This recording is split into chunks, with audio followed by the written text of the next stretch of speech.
Dear student, मैं मनोज चौधरी स्वागत करता हूं आपका ईडी एकेडमी में। बच्चों, ऑरिजिन एंड इवोल्यूशन अपना चैप्टर चल रहा है और उसमें ये लेक्चर नंबर 4 है। देखो, इस लेक्चर में अपन क्या क्या डील करने वाले वो सारी चीजें अभी देख लो आप। देखो, इसमें अपन एविडेंस ऑफ लाइफ की अगर अपन बात करें तो यहाँ पर अलग अलग तरीके से एविडेंस देखेंगे। इसे लास्ट वाले लेक्चर में अपन ने एविडेंस फ्रॉम फॉसिल्स देखा था और रॉक से कैसे आप किसी भी पर्टिकुलर ऑर्गेनिज्म की लाइफ के बारे में पता लगा सकते हैं या फिर उसकी एज के बारे में पता लगा सकते हैं। ठीक है, और आज के इस लेक्चर में अपन देखेंगे कि और कौन कौन से तरीके हैं जिससे अपन किसी भी ऑर्गेनिज्म का इवोल्यूशनरी हिस्ट्री चेक कर सकते हैं।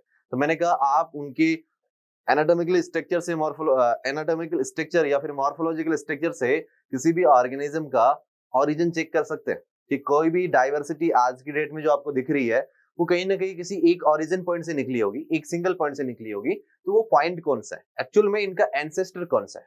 तो बच्चों, अगर मैं बात करूं किसी भी ऑर्गेनिज्म का, आपको अगर उसकी इवोल्यूशनरी हिस्ट्री देखनी है तो उसका पहले फाइलोजेनेटिक ट्री देखो।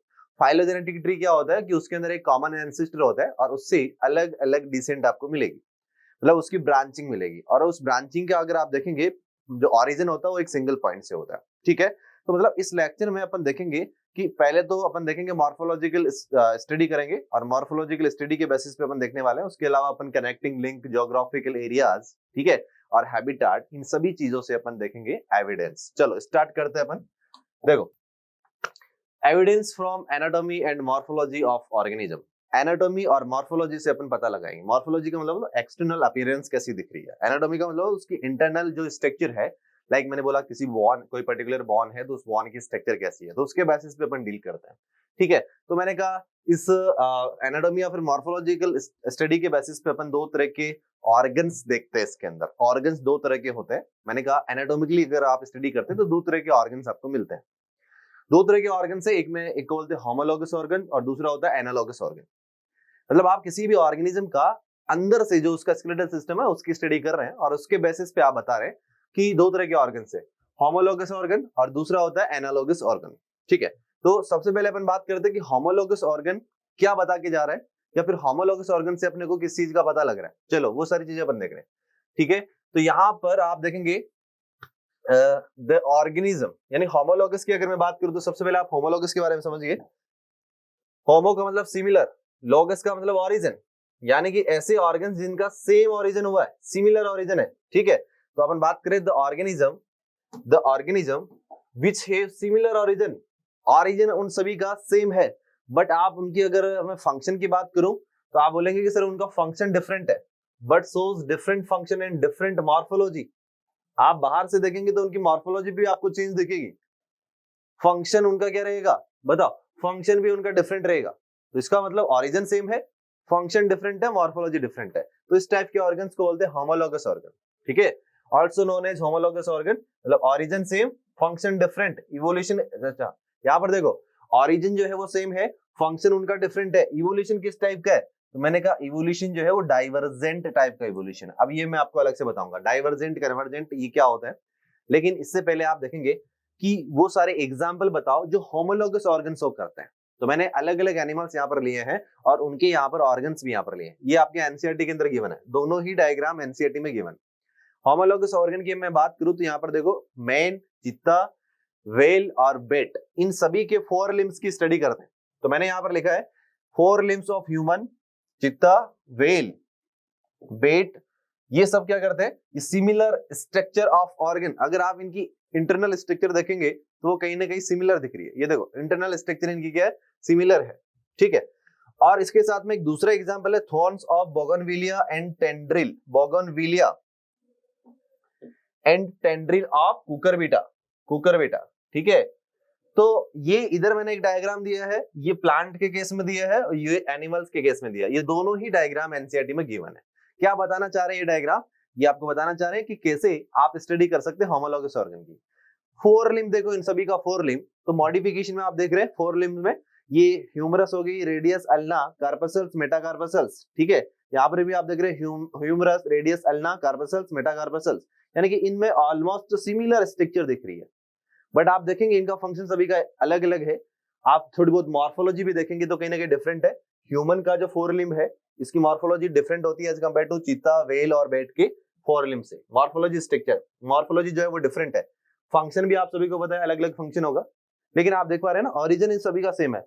मतलब ये चारों जो ऑर्गेनिज्म है किसी एक सिंगल ऑर्गेनिज्म से प्रोड्यूस हुए होंगे और उसको बोलते हैं कॉमन एंसेस्टर। उस ऑर्गेनिज्म को बोलते हैं बच्चों कॉमन एंसेस्टर। तो वो इनका कॉमन रहा होगा, यानी कि इस टाइप का इवोल्यूशन आपको बता के जा रहे हैं कि ये चारों ऑर्गेनिज्म प्री एग्जिस्टिंग किसी ऑर्गेनिज्म से बने होंगे।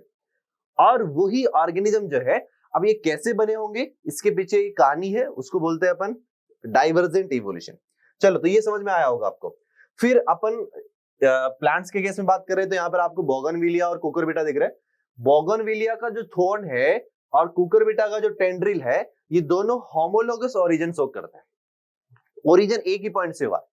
तो जो एक्सिलरी बर्ड होती है प्लांट्स की उससे आप देख रहे हैं बोगनविला की जो एक्सिलरी बर्ड है उसने थॉर्न बनाया, थॉर्न। अब थॉर्न का फंक्शन अलग है। पहली बात तो आपको ये ब्रेन में सेट कर लो कि ओरिजिन सेम फंक्शन डिफरेंट, दो चीजें तो आपको ब्रेन में सेट करनी है। होमोलोगस मतलब ओरिजिन सेम, ठीक है, और फंक्शन क्या हो गया डिफरेंट, मतलब इनका ओरिजिन सेम है। ओरिजिन इन द सेंस कि एक ही स्ट्रक्चर से डेवलप हुए हैं, थॉर्न और टेंड्रिल। वो स्ट्रक्चर कौन सी है, एक्सिलरी बर्ड। कौन सी है, एक्सिलरी बर्ड। तो एक्सिलरी बर्ड से ये डिराइव हुए हैं, तो मैं लिख देता हूं derived from axillary bud, axillary bud, ठीक है। एक्सिलरी वर्ड से ये डिराइव हुए हैं। ये थॉर्न्स की मैं बात कर रहा हूं, थॉर्न्स कहां से डिराइव्ड हो रहे हैं, तो अपन लिख रहे हैं derived from axillary word. Thorns की भी यही बात करेंगे और टेंड्रिल्स, ये दोनों एक्सिलरी वर्ड से डिराइव हो रहे हैं। लेकिन आप सभी को पता होगा कि सर इनके फंक्शन डिफरेंट है। थॉर्न्स का फंक्शन प्रोटेक्शन का होता है और टेंड्रिल का फंक्शन होता है क्लाइंबिंग का, मतलब ऊपर चढ़ेगा। ये कैसे ऊपर चढ़ेगा, मतलब ये कोई पर्टिकुलर सपोर्ट रखेगा और सपोर्ट को ऐसे ग्रिप करते हुए ऊपर की तरफ जाएगा कुकुरबिटा, ठीक है बच्चों। अब सर ये डाइवर्जेंट इवोल्यूशन जरा समझा दो। चलो डाइवर्जेंट इवोल्यूशन देख लेते हैं। आपने बोला कि इवोल्यूशन दो तरह का इवोल्यूशन मैं यहां पर बात करने जा रहा हूं। इवोल्यूशन मैं एक को बोला अपन ने डाइवर्जेंट। चलो इवोल्यूशन टाइप की अगर मैं बात करूं यहां पर, एक को बोल दिया आपने डाइवर्जेंट, एक को बोला आपने कन्वर्जेंट, ठीक है। आप समझना इधर देखो, मैंने कहा ये एक पर्टिकुलर ज्योग्राफिकल एरिया है, ये कोई पर्टिकुलर ज्योग्राफिकल एरिया ए है, ये कोई जियोग्राफिकल एरिया है और इस ज्योग्राफिकल एरिया में आप देख पा रहे हैं यहां पर अलग अलग क्या है, यहां पर ये ज्योग्राफिकल एरिया ए बोला मैंने और इसमें अलग अलग इंडिविजुअल्स प्रेजेंट है। लाइक मैंने बोला A B C D E F, अलग अलग इंडिविजुअल्स है बच्चों, अलग अलग इंडिविजुअल्स इसमें रह रहे हैं, ठीक है। अब अपन बात करें कि सर ये यहां पर जैसे मैंने बोला A B C D F एक ही पॉपुलेशन के अलग अलग ऑर्गेनिज्म है, तो उनको बोलते हैं अपन इंडिविजुअल्स। अगर अपन एक पॉपुलेशन की बात करें तो पॉपुलेशन क्या होता है, अगर मैं पॉपुलेशन की बात करूं तो ग्रुप ऑफ इंडिविजुअल्स होते हैं। मतलब कोई जैसे मैंने बोला डॉग पॉपुलेशन है, दैट मींस डॉग जो स्पीसीज है उसके जितने भी इंडिविजुअल्स है उनको आप ग्रुपिज्म करके बोल सकते हैं कि सर वो पॉपुलेशन है। तो यहाँ पर एक पॉपुलेशन की अलग अलग इंडिविजुअल्स दिख रहे हैं। अब वो पॉपुलेशन कोई भी एक पॉपुलेशन हो सकती है यहाँ पर, ठीक है। चलो अब मैंने कहा यहाँ पर ये जो भी इंडिविजुअल्स यहाँ पर रह रहे हैं इनके बीच में कहीं ना कहीं स्ट्रगल हुआ है, इंट्रा स्पीसीज स्ट्रगल बोल सकते हैं या फिर किसी और पर्पज का भी स्ट्रगल हो सकता है। और पर्पज इन द सेंस जैसे हो सकता है इनमें मैटिंग पर्पज से लेकर या फिर फूड रिसोर्सेज से लेकर या फिर हैबिटेट से लेकर यहाँ पर स्ट्रगल हो सकता है। तो इस केस में ये यहाँ से क्या हो जाएंगे, डाइवर्जेंट हो जाएंगे, अलग अलग ज्योग्राफिकल एरिया में यहाँ से माइग्रेट हो जाएंगे। तो इन्होंने क्या करा, ये एरिया छोड़ दिया और एक और एरिया देखो यहाँ पर अलग अलग एरियाज बने हुए हैं। ये बोल रहे हैं कि हम इस एरिया में नहीं रहेंगे, हम दूसरे एरिया में जाएंगे। तो ये एरिया ए था तो ये एरिया हो गया, चलो ए से नहीं बोलेंगे, अब इस ज्योग्राफिकल एरिया का नाम रखेंगे अपन। जैसे मैंने बोला ये कोई एक्स था, ये वाई, ये जेड, ये एक्स डेस, तो ये जेड डैश, ऐसे बताया अपन ने। तो ये बी इंडिविजुअल्स यहाँ पर आया, ये लो बी यहाँ पर आ गया। ई बोला कि मैं यहाँ पर जाऊंगा, लो ई यहाँ पर चला गया। ए बोलता है कि मैं यहाँ जाऊंगा, चलो यहाँ चला गया। सी बोलता है कि नहीं सर मैं यहाँ जाऊंगा, ये लो यहाँ चले गए। मतलब एक ओरिजिन पॉइंट जहां पर इन सभी का एक पैलेस पर ओरिजिन हुआ था इसको छोड़ दिया इन्होंने और ये माइग्रेट कर चुके हैं यहाँ से, ये लो ये कर चुके हैं यहाँ से माइग्रेट कर दिए यहाँ से, ये लो ये यहाँ से भी माइग्रेट कर दिए। मतलब माइग्रेट कर कर ये दूसरे एरिया में जा चुके हैं। लेकिन आप सभी को पता है क्या सभी ज्योग्राफिकल एरियाज यानी कि जो भी अर्थ है वहां पर आप अलग अलग रीजन्स में अगर आप जाएंगे तो वहां का टेम्परेचर, वहां का एनवायरमेंट, वहां का क्लाइमेट टोटली डिफरेंट होगा। मतलब जिस एरिया से वो निकल कर आए थे वैसा इन्वायरमेंट उनको मिले ऐसा जरूरी नहीं है बच्चों, टोटली डिफरेंट होगा। तो अब क्या होगा, उनको उस इन्वायरमेंट में अगर अपने आप को रखना है, अपने आप को जिंदा रखना है, सर्वाइव वहां पर करना है, तो इन्वायरमेंटल फैक्टर्स उसमें चेंज करवा देंगे। चेंज कैसे करवाएंगे? हो सकता है इनको पहले यहाँ पर जो फूड मिल रहा था वो एक ही पहले इस पर, या फिर ऐसे बोल सकते हैं कि थोड़ा बहुत ट्रेवल करना पड़ता था और इजीली फूड उसको मिल जाता था। लेकिन अगर वो वाई एरिया में चला गया या फिर ऐसे बोल सकते हैं जेड एरिया में वहां पर चला गया, तो हो सकता है उसको दौड़ कर यानी कि वहां पर उसको भाग भाग कर या फिर ट्रेवल करना पड़े, बहुत ज्यादा फास्टली मूव करने के बाद में उसको फूड मिले। तो इसका मतलब उसको अपने जो फोर लिम्ब है उसको डेवलप करना पड़ेगा, डेवलप करके उसको भागना पड़ेगा, तेज भागना पड़ेगा। तो कहीं ना कहीं उसके जो ऑर्गन्स है वो डेवलप हो रहे हैं अकॉर्डिंग टू देयर नीड्स। उनकी नीड्स जो भी नीड है, मतलब फूड अपटेक करना और उसको उसके लिए उनको भागना है, दौड़ना है, तो उसके लिए वो अपने फोर लिम्ब को स्ट्रॉन्ग करेंगे और उस नीड के अकॉर्डिंग अपने आप को डेवलप करेंगे, मतलब चेंजेस कर लेंगे। तो जो भी इन्वायरमेंटल फैक्टर है उन बॉडी ऑर्गन्स में चेंज करवा देगा according to their needs.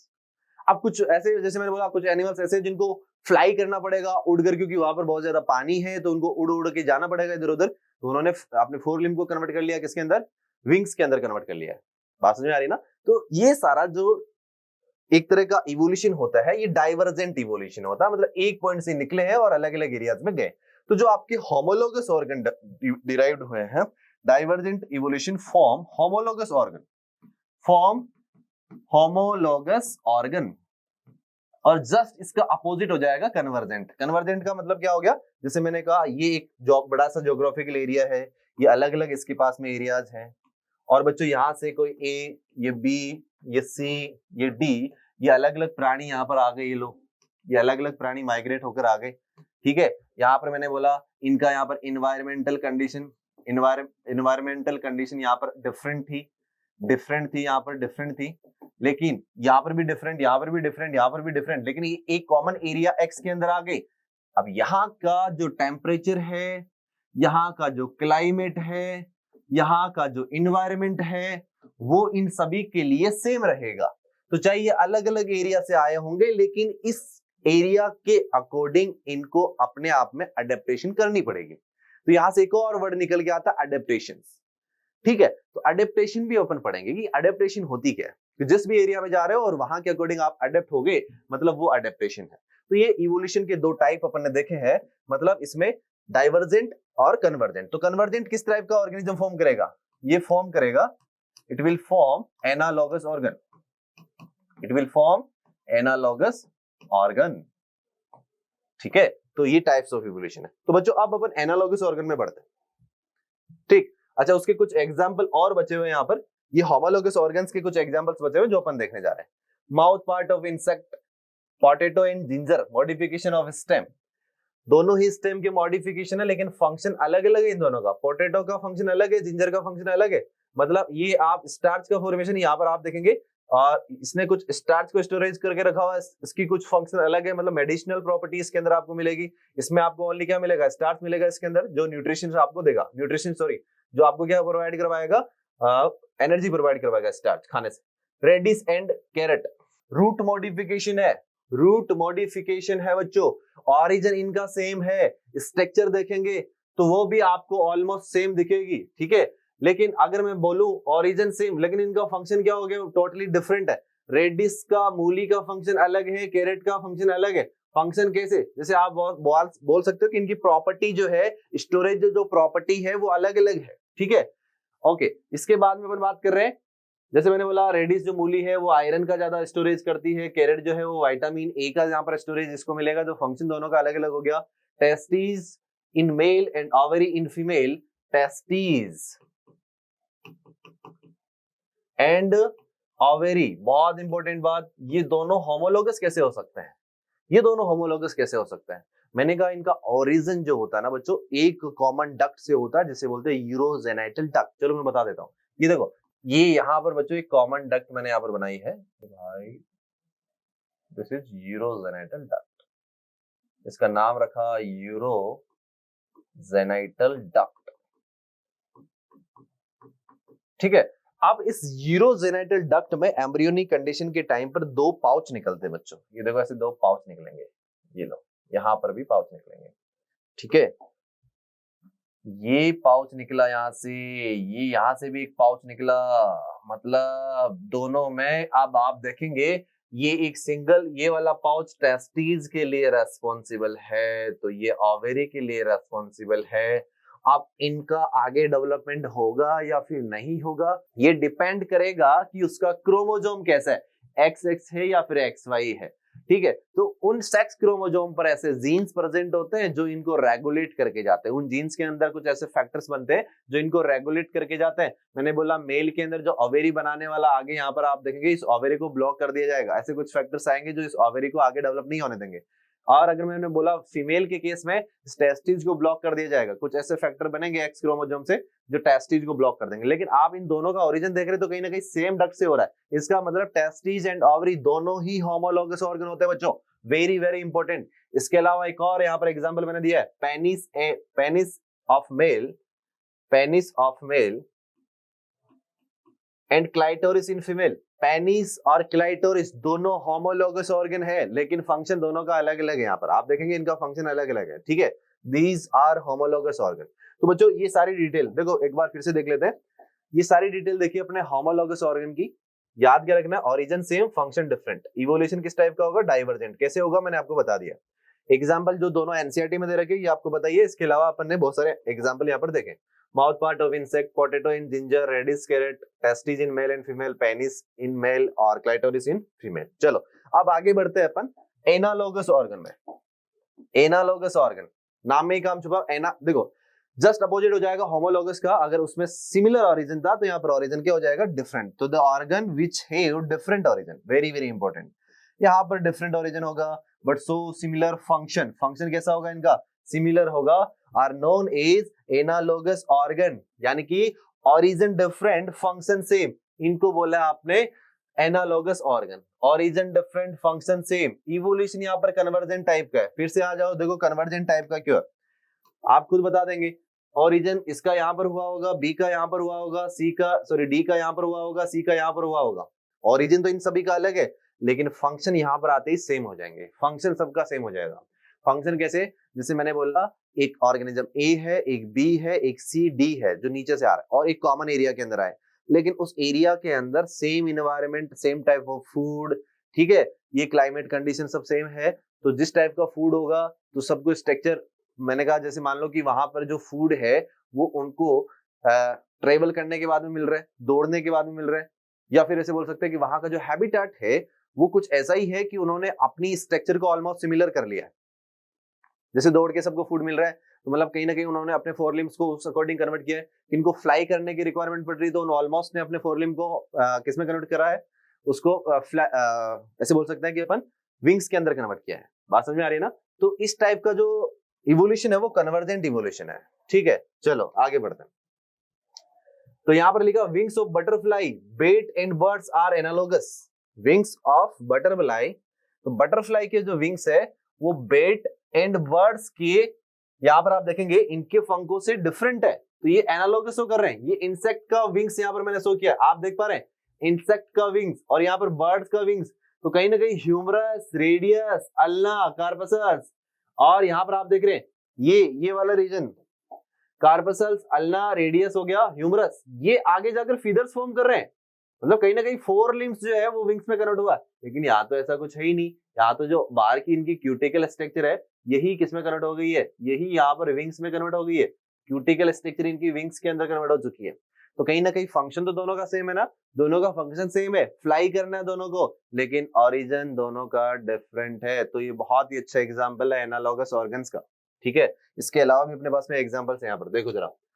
I of octopus and mammals, यानी कि ऑक्टोपस की आई और मैमल्स की आई दोनों का सेम फंक्शन है। सेम फंक्शन क्या होता है, विजन, दोनों का देखना है, बट इनकी पोजीशन ऑफ रेटिना अलग होती है।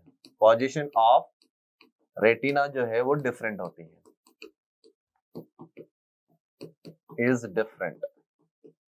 ठीक है, ये डिफरेंट होगी, और ब्लाइंड स्पॉट भी डिफरेंट होगा। चलो इधर देखो, flipper of penguin and dolphin, dolphin और पेंगुइन, पेंगुइन यहाँ पर बर्ड्स है, बर्ड बर्ड बर्ड, ये बर्ड है यहाँ पर, और डॉल्फिन क्या है यहाँ पर, फिश, ये फिश है। तो और इसके अलावा देखो आप sweet potato and potato, sweet potato and potato, यहाँ पर आप देखेंगे इनका ओरिजिन डिफरेंट है, इन दोनों का ओरिजिन डिफरेंट है, एक रूट से बना है तो एक स्टेम से बना है, और इनका फंक्शन जो है वो सेम है। फंक्शन सेम क्या है इनका, आप फंक्शन की बात करेंगे तो सेम है, क्या फंक्शन है, आप फंक्शन बताएंगे storage of food, storage of food इनका फंक्शन है, स्टोरेज ऑफ फूड, ठीक है, ये देखो।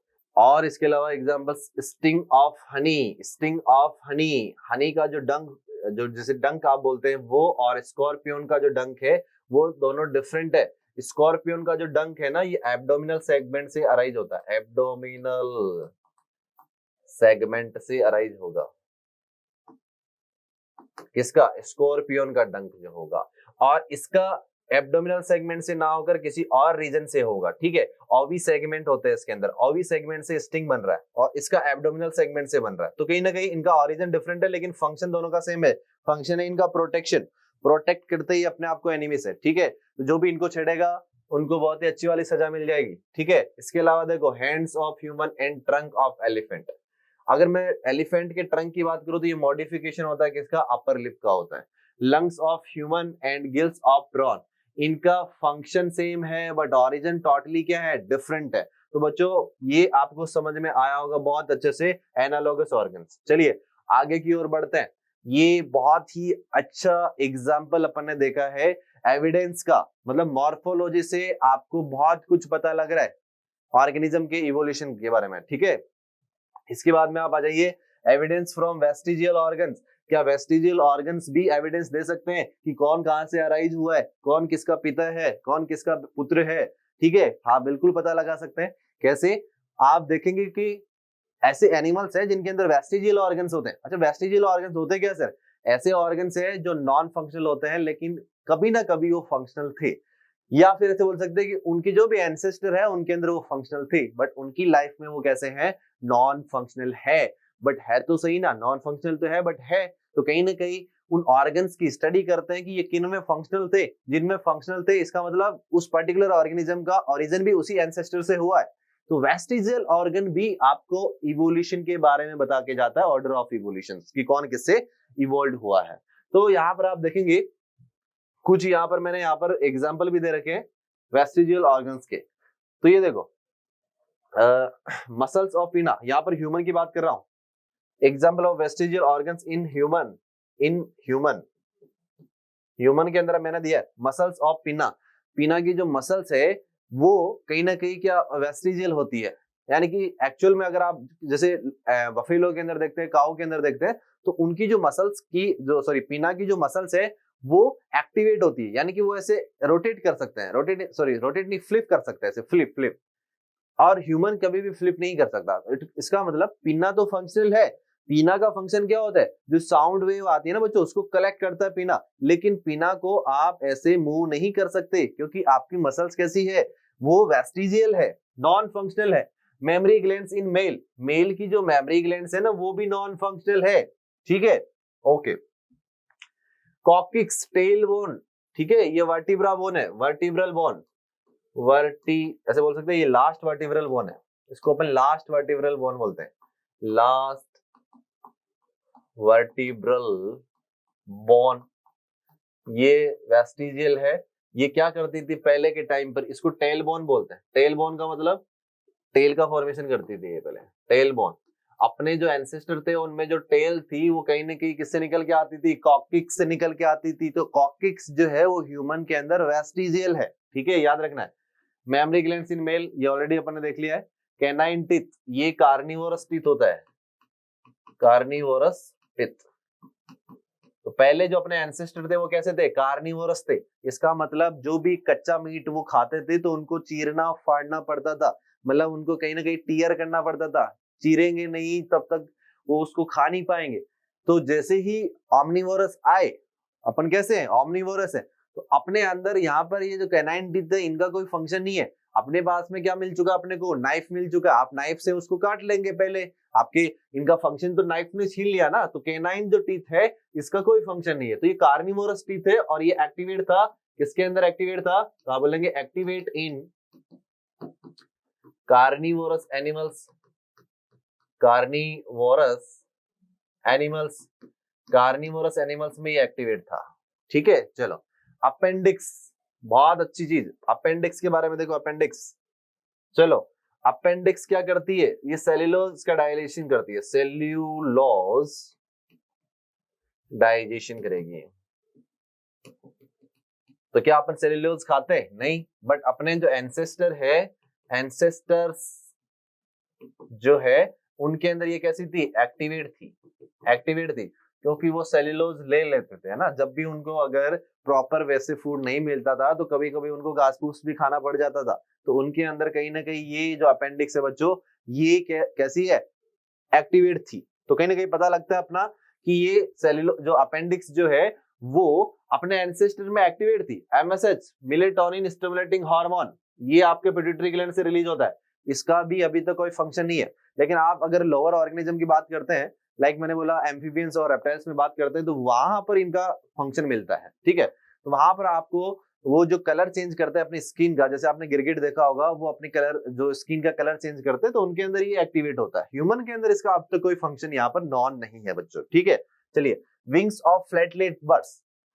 अब फ्लैटलेट्स बर्ड्स जो है, जैसे आपने देखा होगा, शुतुरमुर्ग की मैं बात करूं, और भी बहुत सारे ऐसे बर्ड्स है जिनके पास में विंग्स तो है लेकिन वो उड़ नहीं पा रहे, तो उनका क्या ही काम है, मतलब उन विंग्स का कोई काम नहीं है, तो वो वेस्टिजियल ऑर्गन्स के अंदर आते हैं। तो ये स्टडी अपन ने वेस्टिजियल ऑर्गन्स की करी, तो क्या वेस्टिजियल ऑर्गन्स जो है वो एविडेंस देते हैं, बिल्कुल एविडेंस देते हैं कि किस ऑर्डर में इवोल्यूशन हुआ है।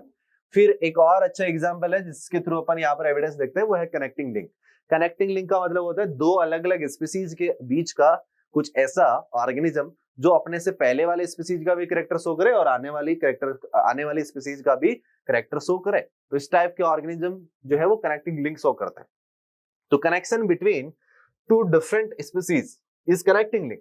तो connecting link also provide evidence for evolution. ठीक है, तो कनेक्टिंग लिंक से भी आप इवोल्यूशन के बारे में पता लगा सकते हो बच्चों। जैसे मैंने यहाँ पर लिखा आर्कियोप्टेरिक्स, इससे लास्ट वाले लेक्चर में अपन ने आर्कियोप्टेरिक्स देखा था, वहां पर मैंने डायनासोर का जो फैमिली ट्री बताया था, तो वहां पर कहीं ना कहीं मैंने आपको आर्कियोप्टेरिक्स बताया था। आर्कियोप्टेरिक्स जो है वो एव्स और रेप्टाइल्स के बीच की कनेक्टिंग लिंक है, यानी कि इसके पास में एव्स के भी कैरेक्टर हैं और रेप्टाइल्स के भी कैरेक्टर्स हैं। तो कहीं ना कहीं ये बता रहा है कि जो बर्ड्स बने हैं वो कहीं ना कहीं किससे बने होंगे, रेप्टाइल से बने होंगे। तो इससे आप पता लगा सकते हैं कनेक्टिंग लिंक से कि कौन किससे इवोल्व हुआ है।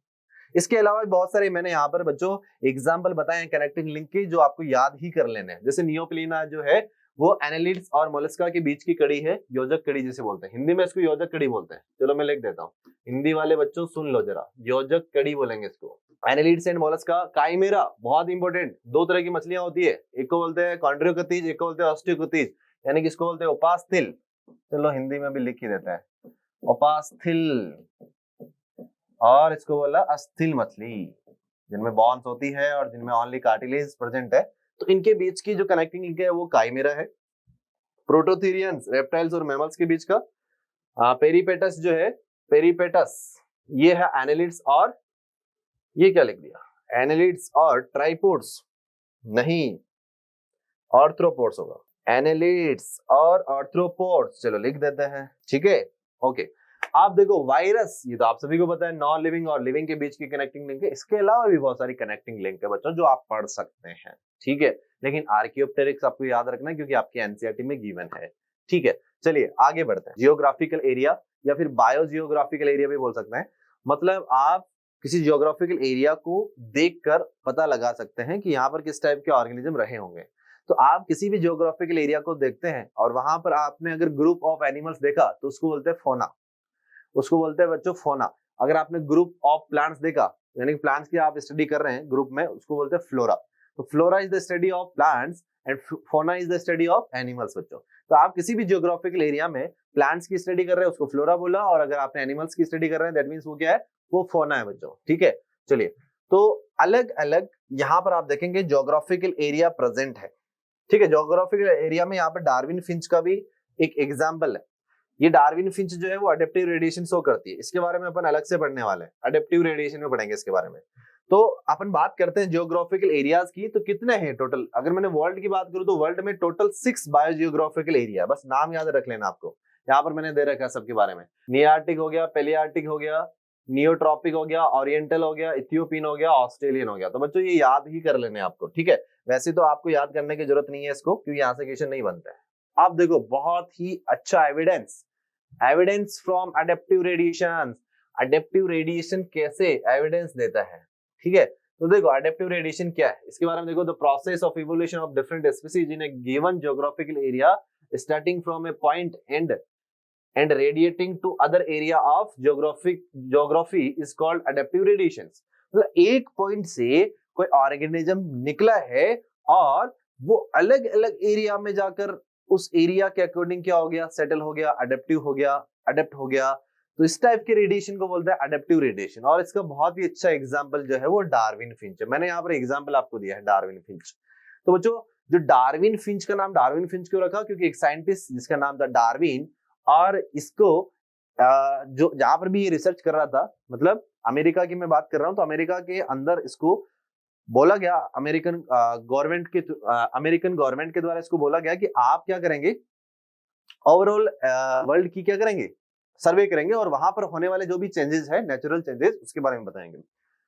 तो डार्विन जो है अपने एक जहाज लेके गया, HMS बीगल जहाज है, तो वहां पर ये गैलापागोस आइलैंड पे पहुंचा, और गैलापागोस आइलैंड पर उसने ऑब्जर्व किया एक फिंच जिसका नाम है डार्विन फिंच, ठीक है। और इसके बाद में तो इसने इसके बेसिस पे बहुत सारी चीजें भी बताई है, नेचुरल सिलेक्शन बताया, ठीक है। तो मेन तो इसका नेचुरल सिलेक्शन है वो डार्विन फिंच के बेसिस पे बताया है। तो डार्विन थ्योरी अपन पढ़ने वाले इसके बाद में। लेकिन यहाँ पर अडेप्टिव रेडिएशन के अंदर भी डार्विन फिंच का रोल है। यहाँ पर आप देख पा रहे हैं अडेप्टिव रेडिएशन कैसे, जैसे मैंने बोला ये अलग अलग टाइप की बीक शेप आपको दिख रही है, बीक शेप। अच्छा, अडेप्टिव रेडिएशन में मैंने बोला कि अलग अलग एरियाज में आए और एक एरिया के अंदर आ गए। उस एक एरिया में आने के बाद में वहां का जो भी फूड रिसोर्सेज था उसके अकॉर्डिंग उन्होंने अपने आप को अडेप्ट किया। देख रहे हो आप, variety of beaks of finches that Darwin found in Galapagos island. पहले बीक शेप छोटी थी, देखो आप देख पा रहे, पहले बीक शेप छोटी थी, फिर धीरे धीरे ये बड़ी होने लगी। ये क्यों होने लगी, इसके पीछे रीजन देखो। फिर और ज्यादा देखेंगे तो यहाँ पर देखो बड़ी हुई है, इस पे और ज्यादा बड़ी है। इसका रीजन क्या है बच्चों, क्योंकि जब ये माइग्रेट करके गैलापागोस आइलैंड पे गई थी तो वहां पर छोटे छोटे ग्रेन्स इनका फूड हैबिटेट था। मतलब फूड एज ए फूड जो है ये क्या खाती थी, छोटे छोटे ग्रेन्स खाती थी। अब उसके बाद में वो धीरे धीरे रिड्यूस होने लगे, खत्म होने लगे। तो फिर इनके पास में एक बहुत बड़ा चैलेंज आ गया कि अगर आपको सर्वाइव करना है तो अब छोटे से आपको स्विच करना होगा बड़े ग्रेन्स पे, बड़े दानों के ऊपर। आपको सीड ग्रेन्स जिसे बोलो, मतलब सीड पर आपको क्या करना पड़ेगा, फोकस करना पड़ेगा। तो अगर इनको बड़ा सीड खाना है एज कंपेयर टू स्मॉल, तो ये तो पॉसिबल नहीं है, क्योंकि इनकी जो बीक शेप है वो बहुत छोटी है। तो इन्होंने क्या करा, इसके अंदर चेंज किया, बीक शेप में चेंज किया, और एक जीन है BMP4 जीन, उसके अंदर इसने चेंज किया, जिसके थ्रू BMP4 जो जीन है बच्चों वो बीक शेप को रेगुलेट करती है। तो BMP4 जीन में इन्होंने चेंज किया और उसकी वजह से इन्होंने अलग अलग शेप यानी कि लार्ज कर लिया, अपनी बीक शेप को क्या करा इन्होंने, लार्ज कर लिया। तो याद रखना अडेप्टिव रेडिएशन का बहुत ही अच्छा एग्जांपल है वो डार्विन फिंच है, ठीक है। ये मैंने जो आपको बताया, जो भी मैंने आपको बोला वो यहाँ पर लिखा हुआ है, ठीक है। बीक शेप में कैसे उन्होंने चेंज देखा है। अब ये देखो Darwin Finch also so natural selection, ये अपन देख ही चुके हैं, BMP4 के बारे में मैंने बता ही दिया है। तो ये देखो ऑस्ट्रेलियन मार्सुपियंस क्या है, ये भी एविडेंस दे रहे हैं, और किस तरह से एविडेंस दे रहे हैं वो देखो। They support phenomena of adaptive radiation, very very important, adaptive radiation को सपोर्ट कर रहे हैं। इसका मतलब ये जो ऑस्ट्रेलियन मार्सुपियंस है वो अलग अलग एरिया से चल के आए होंगे और एक कॉमन एरिया में आकर इन्होंने वहां के एनवायरनमेंट के अकॉर्डिंग अपने आप को अडेप्ट किया है। तो वेरी वेरी इंपॉर्टेंट, ऑस्ट्रेलियन मार्सुपियंस जो है वो डार्विन फिंच की तरह ये भी अडेप्टिव रेडिएशन शो कर रहे हैं बच्चों, ठीक है। These species create different morphology and features. They shows divergent evolutions. बोला ना मैंने divergent। जो adaptive radiation है, adaptive radiation is feature of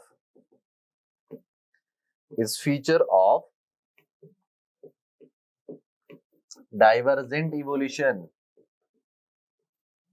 Divergent evolution मतलब divergent evolution की फीचर है ये बच्चों, ठीक है।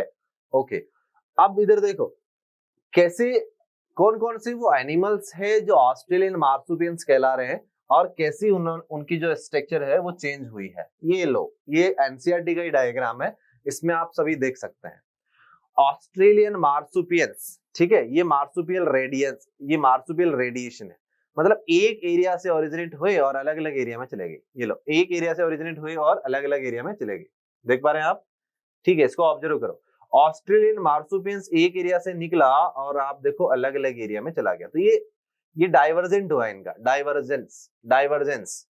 इसका मतलब देखो इससे क्या क्या बन गया, तास्मानिया वुल्फ बन गया, टाइगर किट बन गया, बेंडेड एंटर बन गया, मार्सुपियल रेट बन गया, यहाँ पर कंगारू बना, वॉम्बेट बना, बेंडिकोट बना, ये कोलाल बना, कोयला बना, कोयला नहीं बोल सकते इसको, कोएला बोलते इसको, ठीक है।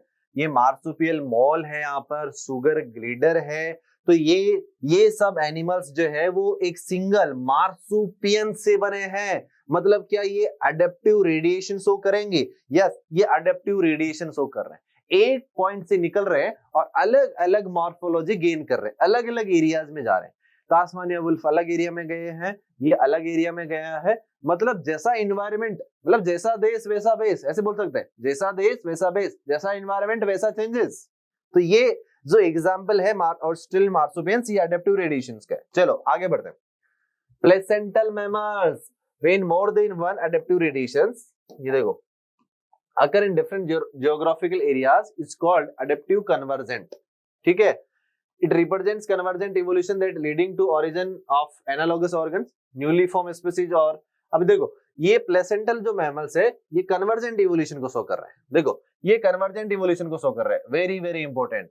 ऑस्ट्रेलियन जो मार्सुपियंस था बच्चों, वो डाइवर्जेंट इवोल्यूशन को शो कर रहा था, और जो आपका प्लेसेंटल मैमल्स है ये कन्वर्जेंट इवोल्यूशन को शो कर रहे हैं। मतलब अलग अलग एरिया से एक एरिया में आकर फिक्स हुए हैं।